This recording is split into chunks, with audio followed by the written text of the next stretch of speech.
guys, welcome back to my YouTube channel. This is Agnes Asanta and you're so welcome to Just With Nessie. And if you're new here, thank you so much for coming in. I really do hope you enjoy your stay. And to all my old subscribers, I love you so much. And keep on watching, keep on supporting my channel. And this is the part 2 of Your Silence is Your Power. And in this video I'm going to talk about when to keep silent. So in my other video I spoke about what to keep silent about, and in this video I'm going to speak about when to keep silent. Before we move into this video, guys, subscribe to my channel, like this video so that YouTube can show this video out to a lot more people, and like this video and subscribe to my channel. So without much said, let's get right into today's video.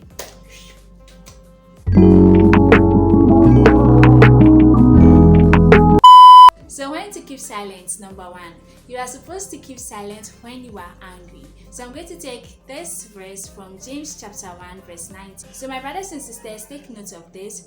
Everyone should be quick to listen, slow to speak, and slow to become angry. Quick to listen, slow to speak, and slow to become angry. Like when you are angry, that is when you should know that you're supposed to keep silent. So the first instance when you are supposed to keep silent is when you are angry. Guys, I know that when we are angry, that is when there is so much emotions. That is when we really want to say everything that is on our mind, and most of the time everything that is on our mind when we are angry are not words that should come out of our mouth. Like, you know what, the moment the words comes out, there is no way you can take the words in back. Okay, then when the words comes out, there's no way you can take the words back. And when you are angry, that's when you really want to insult. That's when your flesh takes over. You really want to insult. You really want to say those hurtful things to the person that angered you. And let me tell you, it isn't nice. It ain't nice. And that is when you are supposed to really hold your tongue and not say anything until the anger has died down. Then you can speak, and when you speak, you know that you are addressing the issue without insulting, without hurting the other person's feelings. Okay, so when you are angry, that is when you are supposed to remain silent, so you do not say anything that is going to hurt the other person. Because when you're angry, trust me, you're going to say things that you are going to regret later. So the first instance when you're supposed to keep silent is when you are angry. So the second instance when we are supposed to keep silent is about people's weaknesses and insecurities. Okay, people's weaknesses and insecurities are not something that you are supposed to talk about. Like that woman not giving birth after 5 years of marriage is not part of your problem. That woman or that person gaining weight after not seeing him or her for 2 months is not part of your problem. For all you know, that person is feeling so insecure about that, and you going out to point it out, you are just hurting, or you're just increasing the person's pain. It's not something that you're supposed to talk about. Someone's weakness, someone's insecurity, like the person is bowed. The person already knows he or she is bowed. You're not supposed to talk about it. The person is short. You're not supposed to point it out that the person is short. So what should the person do about it? You are supposed to keep silent about it and don't point it out. Don't go out asking people. This conversation is one conversation that I really don't think people should talk about. Like when you see your friends after a very long time, I don't think the first thing that you're supposed to ask them, for example, if they are ripe for marriage, is, are you married, or do you have kids, or do you have a job? Like don't, it's not something that you're supposed to talk about. For all you know, it's something that a person is already battling with so much, and you talking about it, the person is going to smile in front of you and say something nice, but then right deep within that person, you have said or you have triggered a feeling that, or an emotion that you were not supposed to trigger. And if you had been silent about it, everything would have been just cool and fine. So this one, I know most of us are guilty as charged. So this instance, the third thing, or the third instance when you're supposed to keep silent, is when somebody is confiding in you, guys. This is not a moment when you are supposed to bring in your own story of how you relate to it and coming to tell your own story about it. And this is not when you are supposed to bring up solutions to the person. Like, for all you know, the person is only confiding in you just because the person needs someone to talk to, not because the person needs solution to the problem. Because some people, before they come to talk to you about something, they already have their own solutions to the problem. And don't make it your, like, don't bring up your own problems along with it. So like, for example, the person is telling you about how you saw your parents yelled at her, and then you also bring your own story about how your parents yelled at you. Like, the person didn't come to hear your story, the person only came to you for you to give him or her a listening ear. Don't now come start talking up for 1 hour. Don't start talking for 1 hour on how you also relate to it. Like, the person doesn't really need it. Okay, don't start talking about your own problems when somebody comes confiding in you. Learn to be silent and learn to give a listening ear.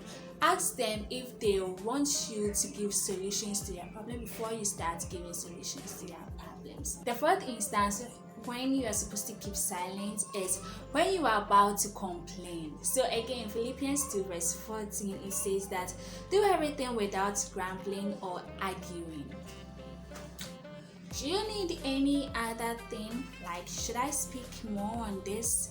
Do everything without grumbling and arguing. Like, some of us, we like to complain too much. Whatever work that we are giving, we like to complain about how tedious, how you can do it, blah blah blah blah blah blah. Like, guys, when you're about to complain, keep silent about it.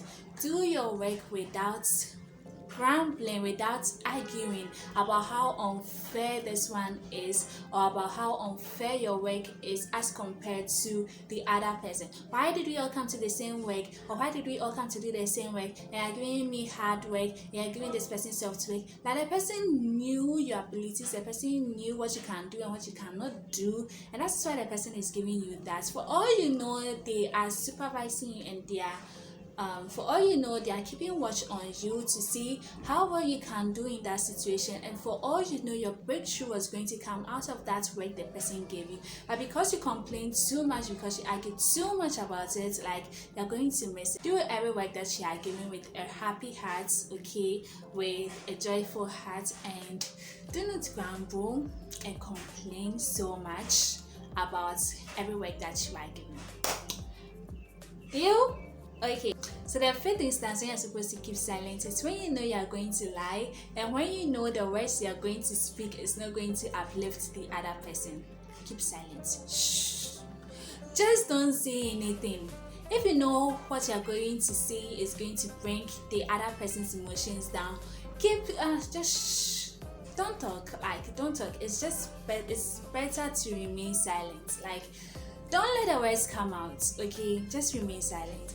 And so I'll take this verse again from my Bible again. So from Proverbs chapter 10 verse 21. So from Proverbs chapter 10 verse 21, it says that the lips of the righteous nourishes many, but fools die for lack of sense. Lack of sense. The lips of the righteous nourishes many, but fools die for lack of sense. Guys, what more do you want to hear?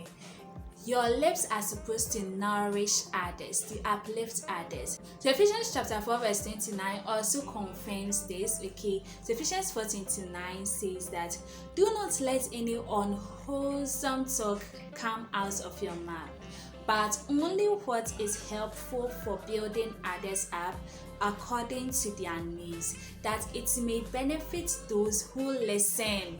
Should I read again? It says, do not let any unwholesome talk come out of your mouth, but only what is helpful for building others according to their needs, that it may benefit those who listen. Guys, if you know whatever thing that is going to come out of your mouth as a Christian, or a Muslim, if you know anything that is going to come out of your mouth is an unwholesome talk, lies, just be silent, okay? It's more profitable to be silent than to let only unwholesome talk come out of your mouth. Just keep silent, okay? Let everything that comes out of your mouth to be for the benefit of others, to be for the benefit of those who are going to listen to you, okay? To uplift others, to move others up. Let every word that you are going to say be something that is going to motivate the other person, be something that is going to cheer the other person up. If what you're going to say is going to demotivate someone, be silent. If whatever thing that you're going to say is going to make somebody sad, be silent. Like, just don't talk, okay? It's better if you don't talk. It's better if people do not have to hear what you have to say, okay, than you saying it and then bringing their mood down. Be silent when you know that whatever thing that you are going to say is an unwholesome talk, or whatever thing that you are going to say is not going to lift the other person up. Shh, don't talk.